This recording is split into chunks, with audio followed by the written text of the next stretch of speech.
Hello दोस्तों, आप सभी का स्वागत है ई गुरुकुल एकेडमी में फिर से। जैसा कि आप लोग देख रहे हैं कि अभी chemical reaction and equation chemistry का पहला चैप्टर मैं स्टार्ट किया हूं और आज इसका 5वां लेक्चर है दोस्तों। तो जिन बच्चों ने अभी तक पार्ट 4, पार्ट 3, पार्ट 2 और पार्ट 1 अभी तक नहीं देखा है, काइंडली जाके हमारे प्लेलिस्ट में जाइए, ठीक है ना। चैनल को बाकायदा सब्सक्राइब करें। अगर अभी तक जो लड़के या लड़कियाँ नहीं सब्सक्राइब किए हैं वो पहले इस चैनल को सब्सक्राइब कर ले, क्योंकि इस ई गुरुकुल एकेडमी पे दोस्तों आपको सारे के सारे बेसिक से लेके एडवांस टाइप के सारे क्वेश्चन आपको देखने को मिलेंगे और मैं बेसिक से लेके एक स्टैंडर्ड लेवल तक आपको सारा कुछ पढ़ाऊँगा, चाहे वो मैथ्स हो, चाहे वो फिज़िक्स हो, चाहे वो केमिस्ट्री हो, ठीक है ना। तो आज हम लोग है ना पार्ट 5 देख रहे हैं केमिकल रिएक्शन एंड इक्वेशन का।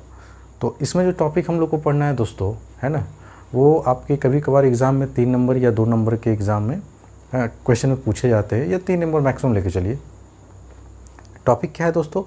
What information conveyed by a balanced chemical equation, ठीक है ना। आप एक अगर बैलेंस्ड केमिकल इक्वेशन से आपको क्या क्या नॉलेज, क्या क्या इन्फॉर्मेशन है ना आपको मिलता है, वही सब चीज़ हम लोग को देखना है। तो आइए एक एक कर हम लोग सारे पॉइंट को डिस्कस करते हैं और समझने की कोशिश करते हैं, और फिर इस पे बेस्ड हम एक क्वेश्चन दिखाएंगे जो एग्ज़ाम में सीबीएसई भी पूछा हुआ है, ठीक है ना। बहुत सारे क्वेश्चन पूछे हुए हैं, लेकिन आपको एक एग्जाम्पल के थ्रू हम समझाने के पूरे अच्छे तरह से कोशिश करेंगे। आइए क्या क्या इन्फॉर्मेशन हमको मिलता है किसी भी बैलेंस्ड केमिकल इक्वेशन से। तो पहला पॉइंट है दोस्तों, अ chemical equation tells us about the substances. अब सबस्टांसेस में तो 2 ही पार्ट होगा दोस्तों, एक रिएक्टेंट साइड और दूसरा क्या चीज़, प्रोडक्ट साइड। तो किसी भी बैलेंस्ड केमिकल इक्वेशन में एक बैलेंस्ड केमिकल इक्वेशन हमें ये बताता है कि कौन कौन सबस्टांसेस आपस में रिएक्ट कर रहे हैं और कौन कौन सबस्टांसेस आपस में प्रोडक्ट साइड फॉर्म्ड हो रहे हैं, ठीक है ना। तो फिर से सुन लीजिए दोस्तों, a balanced chemical equation tells us about the, ठीक है ना, substances that is reactant and products which are involve in a particular reaction. तो किसी पर्टिकुलर रिएक्शन में है ना कौन कौन रिएक्टेंट है और क्या प्रोडक्ट बन रहा है, दरअसल उसकी जानकारी देता है।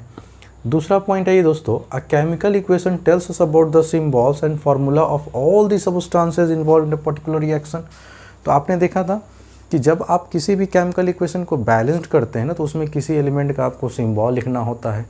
कहीं कहीं पे आपको कंपाउंड आता है तो उसका मॉलिक्यूलर फार्मूला लिखना पड़ता है उस कंपाउंड का। तो यहाँ से एक बैलेंस्ड केमिकल इक्वेशन से आपको पता चलता है कि कौन से सबस्टांसेस का क्या सिंबल है और क्या फार्मूला है, ठीक है। तीसरा पॉइंट के बारे में बात करते हैं दोस्तों, a chemical equations tales us about the number of atoms. ये बात इंपॉर्टेंट है दोस्तों, ठीक है।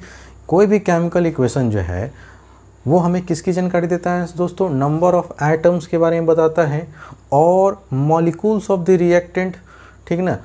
या तो रिएक्टेंट के नंबर ऑफ एटम्स के बारे में बताएगा या तो रिएक्टेंट के मॉलिक्यूल्स के बारे में बताएगा, ठीक है ना। रिएक्टेंट साइड भी as well as product side भी, ठीक है ना।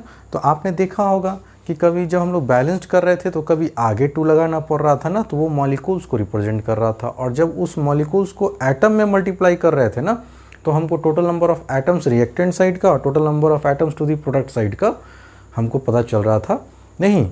तो कोई भी बैलेंस्ड केमिकल इक्वेशन में आपको 2 जानकारी मिलता है कि नंबर ऑफ एटम्स या number of molecules reactant side कितने हैं, और सेम चीज़ आपको प्रोडक्ट साइड पता चलता है कि number of atoms to the product side या number of molecules to the product side कितने फॉर्म्ड हुए हैं, ठीक है दोस्तों।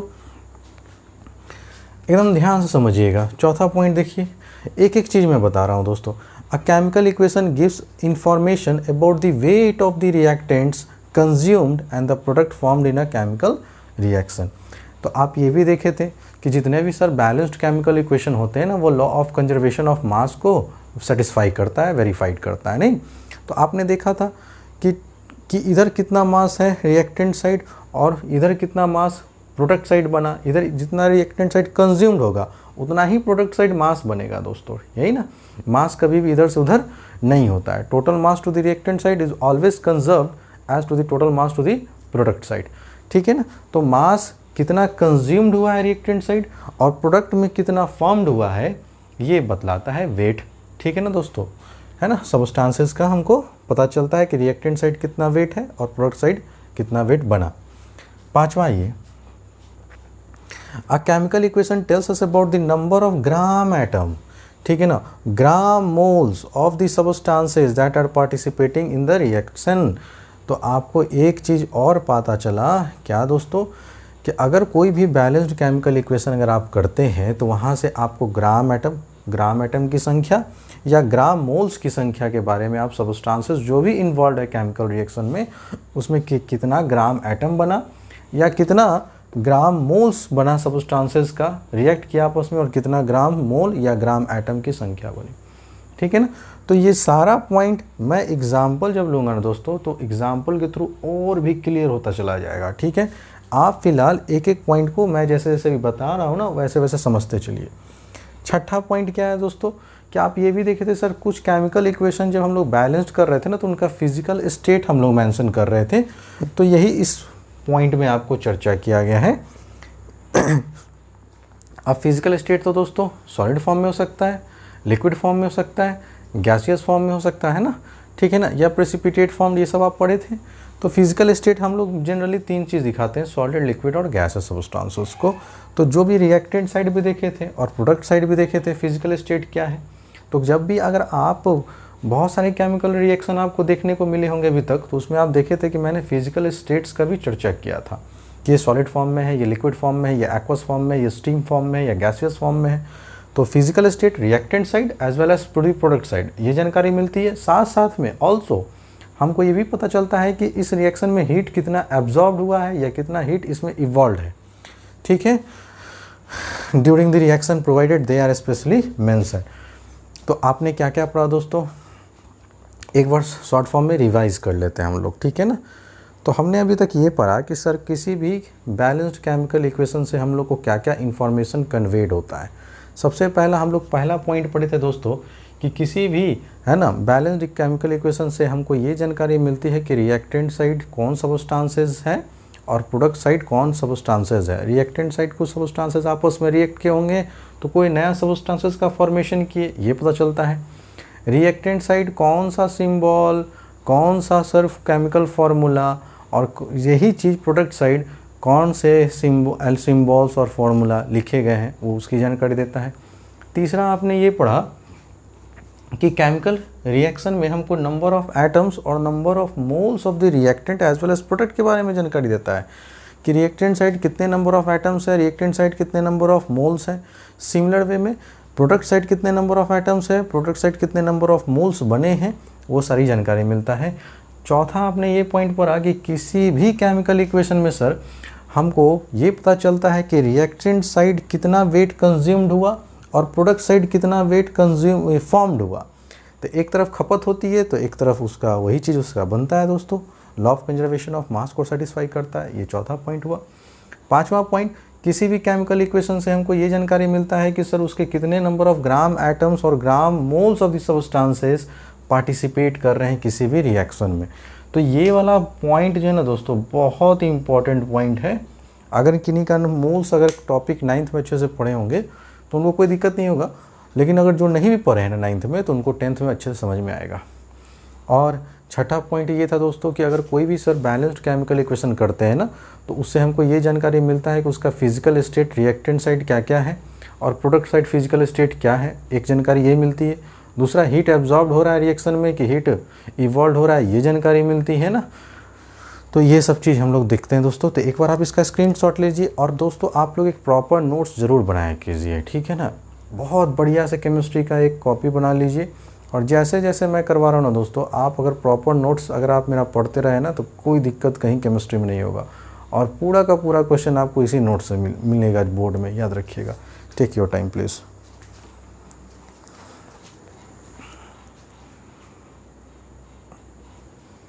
हेलो दोस्तों, आइए अब एक क्वेश्चन देख रहे हैं हम लोग, है ना। अभी जो टॉपिक पढ़े थे what are the information conveyed by a balanced chemical equation. देखिए आपके एग्जाम में ये क्वेश्चन पूछा हुआ था इस तरह से, देखे कि what information is conveyed by the following equation. एक इक्वेशन दे दिया, कैल्शियम कार्बोनेट सॉलिड फॉर्म में हीट किए कैल्शियम ऑक्साइड बन रहा है दोस्तों, Ca वो क्या बोलते हैं कैल्शियम ऑक्साइड सॉलिड फॉर्म में, और CO2 कार्बन डाइऑक्साइड। अब देखिए अगर मॉलिक्यूल, अच्छा यहाँ पे एक चीज़ है कि आपको एटॉमिक मास कैल्शियम का दे रखा है 40, कार्बन का दे रखा है 12 और ऑक्सीजन का दे रखा है 16। तो आप एक ध्यान से देखिएगा दोस्तों, ठीक है ना। सॉल्यूशन कैसे करेंगे, तो जो आपका केमिकल रिएक्शन था ना, उस केमिकल रिएक्शन को आप उतार दिए, एज इट इज़ उतार दिए, ठीक है ना।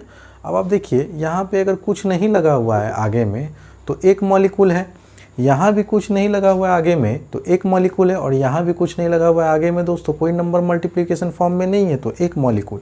इसका मतलब हम कह सकते हैं कि एक मॉलिक्यूल जो है कैल्शियम कार्बोनेट का, जब हम लोग हीट कर रहे हैं तो एक मॉलिक्यूल बना रहा है, आपका देख रहे हैं ना यहाँ लिखा हुआ है, एक मॉलिक्यूल बना रहा है कैल्शियम ऑक्साइड का और एक मॉलिक्यूल ही बन रहा है कार्बन डाइऑक्साइड का।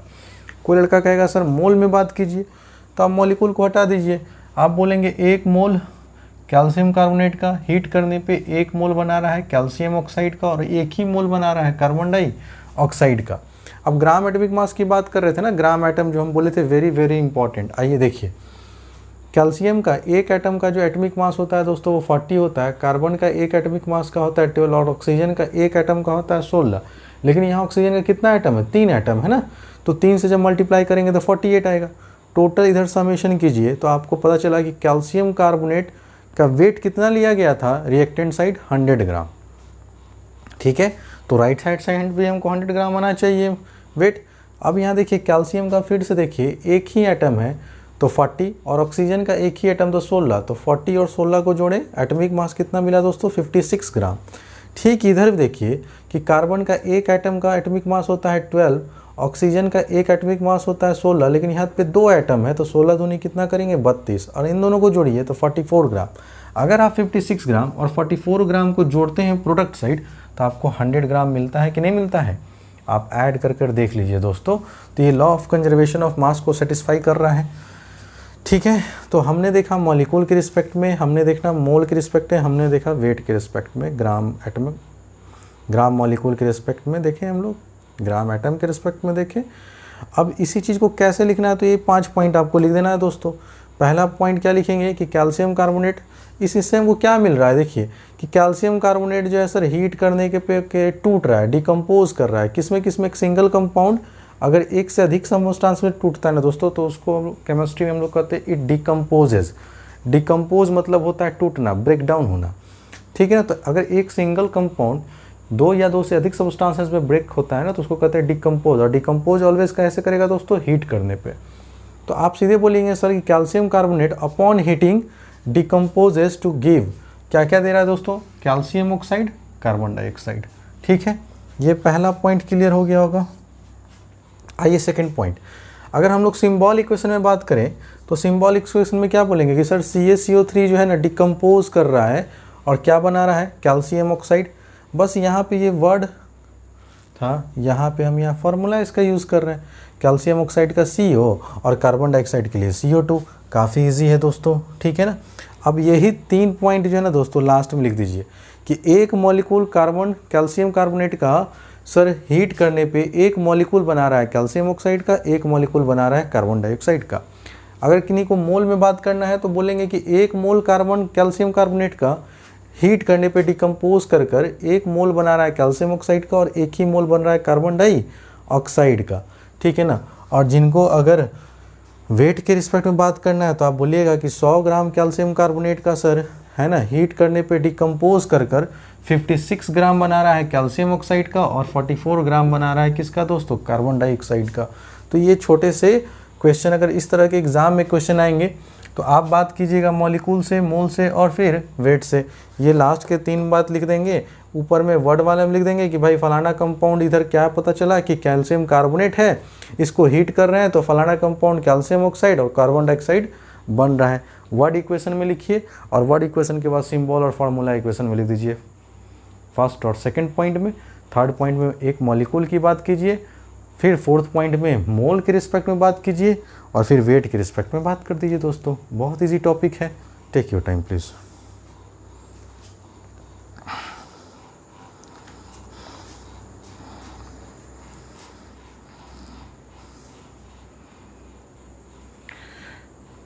आइए दोस्तों, अब हम लोग जो सबसे इम्पॉर्टेंट टॉपिक है वो है टाइप्स ऑफ केमिकल रिएक्शन, ठीक है। जहाँ से आपको लेके चलिए कि अगर आपका कार्बन कंपाउंड नहीं आ रहा है तो टाइप्स ऑफ केमिकल रिएक्शन से आपके एक क्वेश्चन 4 नंबर के और एक क्वेश्चन 1 मार्क्स के तो पक्का रहेंगे, ठीक है ना। ये लेके आप चलिए, एक क्वेश्चन 4 नंबर के, एक क्वेश्चन 1 मार्क्स के, है ना। 4 से 5 नंबर या 4 से 6 नंबर का इस टॉपिक से आपको क्वेश्चन एग्ज़ाम में ज़रूर और डेफिनेट है कि आपको पूछा जाएगा। अब देखिए, है ना, टाइप्स ऑफ केमिकल रिएक्शंस को पढ़ने से पहले, है ना, हम लोग को कुछ बातें बहुत ज़रूरी है, जो जानना बहुत ज़रूरी है दोस्तों, ठीक है। सबसे पहले हम लोग जानते हैं कि सर कभी भी अगर कोई केमिकल रिएक्शन होता है, क्या मैंने बोला दोस्तों, कभी भी अगर कोई केमिकल रिएक्शन होता है तो उसमें जो रिएक्टेंट्स एंड प्रोडक्ट्स के जो पार्टनर हैं वो एक्सचेंज होते हैं, ठीक है ना। यही बताते आ रहा हूँ शुरू से, है ना। तो बस अपने पार्टनर को वो एक्सचेंज करते हैं, ना कि एटम जो होता है वो बदल जाता है, ऐसा नहीं होता है दोस्तों, ठीक है ना। जो एलिमेंट प्रेजेंट रहते हैं वो रहते ही, बस उसके पार्टनर क्या करते हैं, अपने नंबर ऑफ़ एटम्स को एक्सचेंज कर लेते हैं, ठीक है। अच्छा, आप ये भी पढ़े थे कि कोई भी केमिकल रिएक्शन में नंबर ऑफ़ एटम्स कभी भी डिस्ट्रॉय या ख़त्म या कभी भी क्रिएट नहीं होता है, ठीक है, ये भी आप पढ़े थे। अच्छा, दूसरा चीज़ आप ये भी पढ़े थे कि सर अगर कोई भी केमिकल रिएक्शंस होता है ना, तो एक तरफ बॉन्ड टूटता है, रिएक्टेंट साइड बॉन्ड ब्रेक करता है, तो प्रोडक्ट साइड बॉन्ड फॉर्म्ड होता है, ये भी पढ़े थे आप, ठीक है ना। तो इस वजह से आप देखे थे कि एक्सचेंज ऑफ पार्टनर होने की वजह से किसी भी केमिकल रिएक्शन में तरह तरह के हम लोग को टाइप्स अब पढ़ना है, और इसी एक्सचेंज ऑफ पार्टनर की वजह से हम लोग का एक नया टॉपिक जनरेट होता है जिसका नाम क्या है, types of chemical reaction. Types of chemical reaction में सबसे पहला जो रिएक्शन हम लोग को देखना है दोस्तों, वो देखना है कॉम्बिनेशन रिएक्शन। नाम से ही क्लियर है, कॉम्बाइन करना, कंबाइन वर्ड से बना है। तो कंबाइन मतलब क्या कि कोई भी दो चीज़ का कॉम्बिनेशन हो सकता है, एलिमेंट का एलिमेंट से कॉम्बिनेशन हो सकता है, एलिमेंट का कंपाउंड से कॉम्बिनेशन हो सकता है, या एक कंपाउंड का दूसरे कंपाउंड से कॉम्बिनेशन हो सकता है। अब जब कंबाइन होगा दोस्तों, जब दो चीज़ जुटेगा तो एक सिंगल चीज़ बनेगा। तो याद रखिएगा कि जब भी कॉम्बिनेशन रिएक्शन होता है, चाहे वो दो एलिमेंट के बीच में हो, एक एलिमेंट एक कंपाउंड के बीच में हो, या दो कंपाउंड के बीच में हो, ऑलवेज सिंगल प्रोडक्ट का फॉर्मेशन होता है, एक सिंगल प्रोडक्ट बनाता है दोस्तों। क्लियर हुआ? आइए समझते हैं इसको। तो सबसे पहले यहाँ पर डेफिनेशन है, the reaction in which two or more substances combine to form a single substances under suitable condition. याद रखिएगा, बहुत लड़के ये चीज़ नहीं लिखते हैं, जो सरासर गलत हो जाएगा। इनकम्प्लीट डेफिनेशन माना जाता है केमिस्ट्री में अगर आप केमिकल रिएक्शन लिख रहे हैं और ये वर्ड नहीं यूज़ कर रहे हैं तो। क्योंकि अंडर सुटेबल कंडीशन का मतलब है क्या कि कोई भी रिएक्शन अपने आप तो होता नहीं है, या तो हमको उसको हीट करना पड़ता है, या तो उसको एटमॉस्फेरिक प्रेशर चाहिए, ठीक ना। तो पर्टिकुलर टेम्परेचर, प्रेशर, कोई रिएक्शन ऐसा भी होता है जो कैटलिस्ट उसको देना पड़ता है। आगे चलकर ये सारे चीज़ हम लोग एक एक कर देखेंगे कि कैटलिस्ट क्या होता है क्या नहीं होता है। तो याद रखिएगा, अंडर सुटेबल कंडीशन आपको लिखना ही पड़ेगा। इसीलिए अगर ये वर्ड लिख देते हैं ना, तो आपको ये ज़रूरी नहीं है कि ये जो रिएक्शन हो रहा है इसमें टेम्परेचर कितना चाहिए, कितना केल्विन चाहिए, या कितना डिग्री सेल्सियस चाहिए, कितना एटमॉस्फेरिक प्रेशर चाहिए। समझ रहे हैं ना दोस्तों। तो इस वजह से स्मार्ट वर्क है। अगर आपको कभी भी कोई केमिकल रिएक्शन में अगर आपको टेम्परेचर, स्पेसिफिक टेम्परेचर नहीं मालूम है कि रिएक्शन किस टेम्परेचर पे होता है ना, या फिर इसका कितना एटमॉस्फेरिक प्रेशर हमको देना है, तो आप चुपचाप वहाँ पे कौन सा कैटलिस्ट इसमें यूज़ हुआ है, तो आप चुपचाप वहाँ पे क्या कीजिएगा दोस्तों, स्मार्ट वर्क कीजिएगा। आप क्या लिख दीजिएगा, अंडर सुटेबल कंडीशन। दुनिया का कोई भी टीचर काट नहीं सकता है। बात समझ रहे हैं ना। आइए, तो कॉम्बिनेशन रिएक्शन पढ़ रहे थे। The reaction in which two or more substances combine together to form a single substances under suitable condition. Yes, exactly right. अब ऐसे रिएक्शन जो होंगे कॉम्बिनेशन रिएक्शन में, क्या क्या हो सकते हैं वो देखिए। कॉम्बिनेशन रिएक्शन हो सकता है बिटवीन टू, है ना, और मोर एलिमेंट्स, दो या दो से अधिक एलिमेंट्स के बीच में। Between two or more compound, दो या दो से अधिक कंपाउंड के बीच में। Between elements and compound. तो मैंने यही अभी तो आपसे बोला कि कॉम्बिनेशन रिएक्शन आपको तरह तरह के मिल सकते हैं। एलिमेंट का एलिमेंट के साथ एक सिंगल कंपाउंड का फॉर्मेशन करना, एलिमेंट का कंपाउंड के साथ एक सिंगल कंपाउंड का फॉर्मेशन करना, एक कंपाउंड के साथ सिंगल कंपाउंड का फॉर्मेशन करना, ठीक है। ऑलवेज सिंगल प्रोडक्ट बनाता है, याद रखिएगा। तो एक एक कर हम इन तीनों कड़ियों को देखेंगे, ठीक है ना।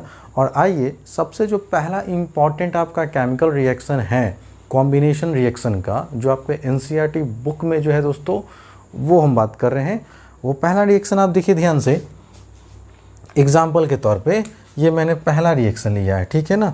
और इससे जितने तरह के क्वेश्चन एग्जाम में पूछे जाते हैं ना, आपको यहीं पे पूरा करवा दिया जाएगा, इसलिए आप टेंशन मत लीजिए कि सर किस तरह के क्वेश्चन पूछे जाएंगे, कैसे क्वेश्चन निकलेंगे यहाँ से, है ना, वो मैं अब करवाते चला जाऊँगा। सबसे पहले आप देखिए कि यहाँ पे कैल्शियम ऑक्साइड केमिकल नेम है और कॉमन नेम इसका क्या है दोस्तों, क्विक लाइम। तो जब क्विक लाइम या कैल्शियम ऑक्साइड को अगर वाटर से आप रिएक्ट करते हैं तो जो प्रोडक्ट बनाता है दोस्तों उसको कहते हैं कैल्शियम हाइड्रोक्साइड। क्या कहते हैं, केमिकल नेम क्या है, कैल्शियम हाइड्रोक्साइड, जबकि कॉमन नेम क्या है, सिलिकेट लाइम। तो याद रखिएगा, है ना, इसको हम लोग कैल्शियम हाइड्रोक्साइड के नाम से जानते हैं। और यहाँ जो क्विक लाइम है ना दोस्तों, इसको हम लोग कैल्शियम ऑक्साइड के भी नाम से जानते हैं, ठीक है। तो जो नहीं जान रहे ना वो लिखते चले, ताकि बार बार जब आप प्रैक्टिस करें तो आपको याद हो जाए कि कैल्शियम ऑक्साइड या क्विक लाइम एक ही चीज़ है, सिलिकेट लाइम या कैल्शियम हाइड्रोक्साइड एक ही चीज़ है। तो आप क्या देखिए दोस्तों, ठीक है ना, कि एक मॉलिक्यूल या एक मोल कैल्शियम ऑक्साइड का वाटर से रिएक्ट किया तो एक ही मॉलिक्यूल बनाया कैल्शियम हाइड्रोक्साइड का, या एक ही मोल बनाया किसका, सिलिकेट लाइम का, जैसे बोलना है बोल सकते हैं। लेकिन आप यहाँ ध्यान दीजिए, ठीक है ना, कि इस रिएक्शन के बारे में पहले जाने हम लोग कि आखिर ये रिएक्शन कैसा होता है और क्या नहीं होता है। कहा जा रहा है दोस्तों, द रिएक्शन इज़ हाईली वाइग्रस। वाइग्रस मतलब क्या चीज़, ये तुरंत जो होगा, है ना, सडन एकदम हो जाएगा। अगर जैसे ही अगर आप कैल्शियम ऑक्साइड को वाटर में डालें, वो तुरंत रिएक्शन होना आपको दिख जाएगा। वाइग्रसली मतलब वेरी फास्ट स्पीड से, बहुत तुरंत। एज वेल एज ये रिएक्शन क्या होता है दोस्तों, एक्सोथर्मिक। तो एक तो आप ये याद रखिएगा इसमें कि ये जो रिएक्शन है एक्सोथर्मिक है। अगर आपको कहीं भी एक्सोथर्मिक आता है और उसका कहेगा एग्जाम्पल लिखने के लिए ना, तो आप ये रिएक्शन आप याद कर लीजिए कि कैल्शियम ऑक्साइड का वाटर के रिएक्शन मिलकर कैल्शियम हाइड्रोक्साइड बनाना, ये एक एक्सोथर्मिक रिएक्शन है। इसमें हीट का इवोल्यूशन बहुत फास्ट होता है, ठीक है ना, समझ में आया। इसी वजह से आप हमेशा याद रखिएगा, एक तो ये रिएक्शन बहुत तेज़ी से घटता है और साथ साथ में ये काफ़ी हीट एनर्जी रिलीज करता है। इसी वजह से अगर एक टब में, है ना, अगर कैल्शियम ऑक्साइड लाते हैं दोस्तों, जिसको हम लोग क्या कहते हैं क्विक लाइम, और उसको पानी में डालेंगे और अगर उसको ढके हुए नहीं रहेंगे ना, तो ये रिएक्शन इतना तेज़ी से होता है और इतना वैग्रेसली होता है, इतना फास्ट होता है और इतना एक्सोथर्मिक होता है कि इसमें से तुरंत बॉइलिंग होगा और बुलबुला जो है आपके शरीर पे छीटा पड़ेगा और आप जल जाएंगे बुरी तरह से, ठीक है। इसीलिए इस रिएक्शन को बहुत केयरफुली हैंडल करना होता है। ये काफ़ी वाइग्रसली रिएक्ट करता है दोस्तों, मैं फिर से बता दे रहा हूँ, और ये काफ़ी हाईली एक्सोथर्मिक रिएक्शन है। अगर इसमें सावधानी नहीं बरतेंगे तो आप अपने आप को हार्म कर सकते हैं, ठीक है। It is accompanied by hissing sound. तो आपको क्या देखेंगे कि जैसे ही अगर आप उस चूने पत्थर को अगर आप पानी में डालेंगे ना, इसको हिंदी में कहते हैं दोस्तों चूना पत्थर, क्विक लाइम को अगर आप पानी में डालेंगे तो नॉइज़ आएगा फिर से ऐसा कर, ठीक है ना, और तुरंत जो है बुलबुला छूटना शुरू हो जाएगा और इधर से उधर पूरा छींटा पड़ना शुरू हो जाएगा, ठीक है ना। तो यही बोला जा रहा है by hissing noise and bubbles, देख रहे हैं ना। In fact solution initially starts boiling, कह दिया है कि ये इतना वैग्रेसली रिएक्ट करता है और ये हाईली एक्सोथर्मिक होने के कारण, ठीक है ना। आप याद रखिएगा कि सॉल्यूशन शुरुआती दौर में बॉईल करना स्टार्ट करता है, जबकि कोई भी सॉल्यूशन को बॉईल करने के लिए आप जानते हैं मिनिमम वाटर को बॉईल करने के लिए 100 डिग्री सेल्सियस टेम्परेचर चाहिए, और ये तो तुरंत पूरा एकदम बॉईल करना शुरू हो जाएगा, ठीक है। तो in this reaction calcium hydroxide, जिसको हम लोग क्या बोले हैं दोस्तों, सिलिकेट लाइम के नाम से जानते हैं, इज फॉर्म्ड, यही बन रहा है एज अ रिजल्ट ऑफ, कैसे sir, combination between two compound. देखिए कैल्शियम ऑक्साइड एक कंपाउंड है, वाटर भी एक कंपाउंड है, और दो कंपाउंड मतलब है ना ये वाला ना, कौन सा, between two or more compounds. तो अभी आपने एग्जांपल देखा कि जब दो कंपाउंड आपस में कंबाइन कर एक सिंगल कंपाउंड का फॉर्मेशन कर रहा है, that is called combination reaction under suitable condition, ठीक है। कोई दिक्कत हमको नहीं मालूम है कितना यहाँ पे एटमॉस्फेरिक प्रेशर चाहिए, कितना यहाँ पे हमको टेम्परेचर चाहिए, कहीं लिखा हुआ है 373 केल्विन, 273 केल्विन, 190 डिग्री सेल्सियस, कुछ भी नहीं लिखा हुआ है। तो आप यहाँ पे ये वर्ड ज़रूर लिखा कीजिएगा। अगर आप नहीं लिखते हैं तो वो डेफिनेशन मेरे अकॉर्डिंग इम्प्रॉपर माना जाएगा, ठीक है। कोई दिक्कत नहीं ना दोस्तों। अब कहीं कहीं देखिएगा ना किताब में, तो आपको ऐसे लिखा हुआ मिलेगा A+B = C, this is called combination reaction, ठीक है ना। तो ये जनरल फॉर्म है इसका, ठीक है ना, कि जनरल फॉर्म में हम इसको ए और बी, अभी यहाँ पे ए एलिमेंट है, बी एलिमेंट हो सकता है, ए कंपाउंड है, बी एलिमेंट है, बी एलिमेंट है तो ये कंपाउंड है, ये कंपाउंड है तो ये कंपाउंड है। आप समझ रहे हैं ना। तो जनरल फॉर्म इसका रिप्रेजेंटेशन होता है A plus B is equal to C. तो एक बार आप अभी है ना इसका एक बार स्क्रीनशॉट ले लें, ठीक है ना, और प्रॉपर तरीके से कॉपी, जैसे कभी भी मैं कहूँ ना दोस्तों टेक योर टाइम प्लीज़, तो आप वीडियोस को पॉज करके 3 उंगली से स्लाइड करके स्क्रीनशॉट ले लें, ठीक है, या साइड में से भी बटन रहता है वहाँ से स्क्रीनशॉट ले लें, ताकि जब आप नोट्स बनाएं ना तो उस समय आप बस फोटोग्राफ को है ना अपने सामने रखें जूम कर और बढ़िया से है ना प्रॉपर नोट्स बनाएं। तो टेक योर टाइम प्लीज़। इसके बाद अभी कॉम्बिनेशन ख़त्म नहीं हुआ है दोस्तों, अभी तो शुरुआत ही हुआ है, ठीक है।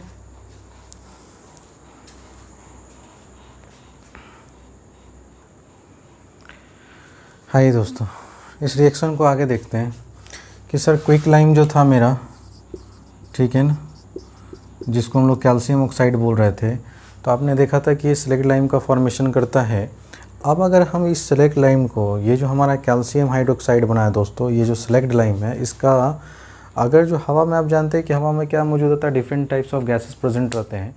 तो अगर इस सेलेक्ट लाइम को, ठीक है ना, अगर कार्बन डाइऑक्साइड कहीं से मिल गया दोस्तों, क्या मिल गया, कार्बन डाइऑक्साइड, तो हवा में जो प्रेजेंट कार्बन डाइऑक्साइड है उससे ये रिएक्ट करेगा, ठीक है ना। और रिएक्शन करने के बाद आप क्या देखेंगे कि ये कैल्शियम कार्बोनेट बना लेता है, CaCO3। क्या बनाता है दोस्तों, कैल्शियम कार्बोनेट। ये जो है आपका क्या है, कैल्शियम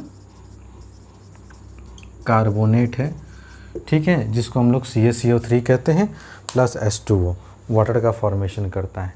तो अब आप जानिए कि आखिर ये होता है क्या, ठीक है ना। ये दोनों रिएक्शन एग्जाम में पूछे जाते हैं और दोनों रिएक्शन अपने आप में इंपॉर्टेंट है दोस्तों। ये जो हमारा सेलेक्ट लाइम है ना, ये एक वाइट सस्पेंशन के रूप में हमको सॉल्यूशन में मिला रहता है। फिर इसको फ़िल्टर्ड करते हैं, फ़िल्टर करने के बाद इसको जो है, ठीक है, थोड़ी देर के लिए हम लोग छोड़ देते हैं। जैसे ही छोड़ते हैं तो हवा में जो प्रेजेंट रहता है कार्बन डाइऑक्साइड, इससे ये रिएक्ट करता है। और जब हमको है ना दीवार पे जब हमको पेंट करना रहता है, वाइट वॉश करना रहता है, तो हवा में जो प्रेजेंट कार्बन डाइऑक्साइड है वो इसे रिएक्शन करने के बाद उस पर एक है ना वाइट कलर का पेस्ट जो है वो तैयार कर देता है। और ये ऐसा नहीं है कि तुरंत आप वाइट वॉश किए तो वो चमकना शुरू कर देगा, नहीं, उसमें दोस्तों 2 से 3 दिन समय लगता है। और आप देखते होंगे कि जब भी कोई वाइट वॉश होता है दीवार पे ना, तो उस पर पानी लोग पटाता है ना, ठीक है ना। तो पानी पटाने से क्या हो, उसमें जो है निखार और जो है काफ़ी सफ़ेदी जो है अच्छे से निकल कर आता है, खूब दीवार जो है लाइट करता है।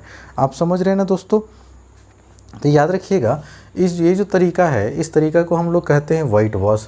तो याद रखिएगा ये जो सेलेक्ट लाइम है इसका इस्तेमाल किया जाता है for white wash of the wall, ठीक है, दीवार को पुताई करने में काम में हम लोग इसको लाते हैं दोस्तों, ठीक है ना।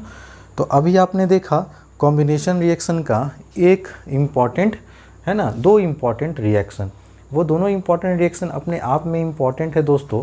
पहला रिएक्शन था कि सर अगर कैल्शियम ऑक्साइड, जिसको हम लोग क्विकलाइम कहते हैं, उसको अगर हम लोग वाटर से रिएक्ट करते हैं तो ये कैल्शियम हाइड्रोक्साइड, जिसको हम लोग सेलेक्ट लाइम कहते हैं, इसका use white wash for white wash of the wall के लिए यूज़ किया जाता है, ठीक है ना। कोई दिक्कत दोस्तों। ये एक वाइट कलर का पाउडरी सब्सटेंस होता है, सस्पेंशन के रूप में रहता है, ठीक है ना। और फिर उसको सर हम लोग फ़िल्टर कर सेलेक्ट लाइम को अलग करते हैं। और सेलेक्ट लाइम को, अगर सेलेक्ट लाइम किसी तरह से कार्बन डाइऑक्साइड के प्रेजेंस में आता है तो फिर रिएक्शन होता है दोस्तों। और रिएक्शन करने के बाद ये कैल्शियम कार्बोनेट दीवार पे एक लेयर बना देता है दोस्तों, इसी का लेयर बनता है, समझ रहे हैं ना। और इस वजह से दीवार एकदम कलर हो जाता है, वाइट कलर का हो जाता है। और 2-3 दिन के बाद आप देखेंगे तो उस दीवार से चमक, वाइटिश कलर का चमक, सिल्वरी वाइट आपको चमक देखने को मिलता है और बड़ा खूबसूरत लगता है। ये इसी का लेयर बनता है कैल्शियम कार्बोनेट का, ठीक है। तो उम्मीद करता हूँ दोस्तों कि अभी तक मैंने जो भी पढ़ाया आपको बहुत अच्छे से समझ में आ रहा होगा। अगर मेरा मेहनत अच्छा लग रहा होगा दोस्तों, मेरे पढ़ाने का तरीका अगर आपको पसंद आ रहा होगा ना, तो लाइक करना, शेयर करना और सब्सक्राइब करना कृपया ना भूलें। बने रहिए ई गुरुकुल एकेडमी के साथ। मिलते हैं अगले क्लास में, ठीक है ना। और हम लोग टाइप्स ऑफ केमिकल रिएक्शन को धीरे धीरे ख़त्म करेंगे। तब तक के लिए थैंक यू वेरी मच।